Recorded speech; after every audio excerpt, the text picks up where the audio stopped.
We have been going to Pure Heart now for about 16 years. Now, we got there 2 weeks after Pastor Dan got there. Shortly after we started going to Pure Heart, they started doing a building campaign, and I lost my job. Well, we had to go to the benevolence committee to get help, and you don't think that anybody's going to help you, let alone a church that you just started going to. But they did. They helped us, and I think that just tugged a little bit more faith into me, and we started doing more because the church helped us, so we had to help the church. We didn't have a whole lot of money, but we had lots of time. We started in children's ministry. Our children were doing nursery. We went into the youth, then we went to women's ministry, men's ministry. Starting about 5 years ago, we got into the marriage ministry. If you knew us when we started coming, you would never think that we were teaching in marriage ministry today. That would be the furthest thing from your mind. Like, they're teaching in marriage ministry. Are you kidding me? We just started at one point tithing what God expected us to tithe. He says 10%, your first fruits. And we took that seriously. So that's before the bills. That's before going out shopping. That's before paying for your cell phone. That's before anything that you're going to spend money on. So when those checks hit our bank account, we wake up that morning, the very first thing we do is tithe.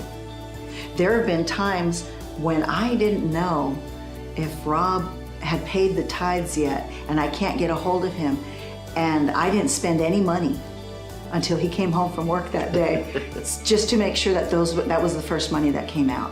When this building fund came, we had been doing much better now, and Rob and I both looked at each other and said, you know what, it's time for us to be fearless. God has blessed us so much. When we started to go fearless, it was something that we prayed about, and we both looked at each other after we had prayed about it, and the same percentage of our income came to both of us. So we knew it was God saying, this is what I want from you.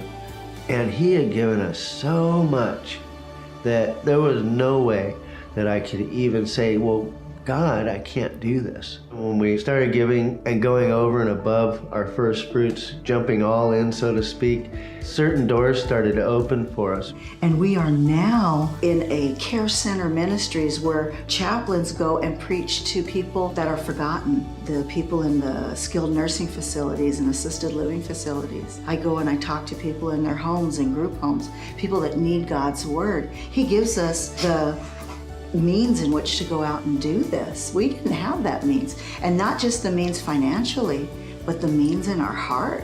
We want to do this. We want to do everything that we possibly can to prosper God's kingdom.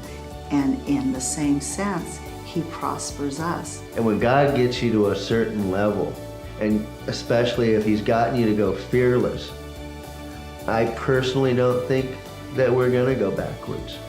We're only gonna go forward. And the more we go forward and the more fearless we get, the more God's gonna bless us. That's the way I look at it. We're gonna be unstoppable.